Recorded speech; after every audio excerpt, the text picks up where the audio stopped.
অনেক দিন ধরে সন্ধ্যাবেলা বের হওয়া হয়, কারণ হচ্ছে এক্সামের কারণে দিনের বেলা বের হতে পারি না। বাট এখন ভাবলাম যে এক্সামের সময় সন্ধ্যাবেলা আর বের হব না, আগে আগে থেকে বের হয়ে যাব, বের হয়ে হচ্ছে একটু হেঁটে আসবো। আমার বাসার পাশেই হচ্ছে হাতিরঝিল, অনেকে হচ্ছে হাতিরঝিল অনেক দূর দূর থেকে হচ্ছে ঘুরতে আসে।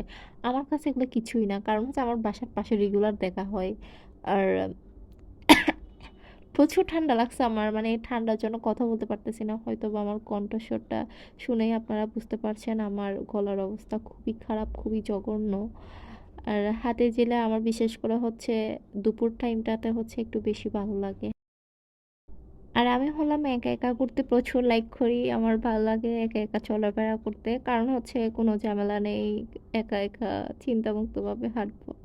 আমার বাসার কাছাকাছি হচ্ছে চলে আসছি, বাট হচ্ছে আমার রাস্তা পার হবো, দেন হচ্ছে বাসায় চলে যাবো। আর ব্রিজটা কে কে ছিলেন অবশ্যই কমেন্ট করে জানাবেন।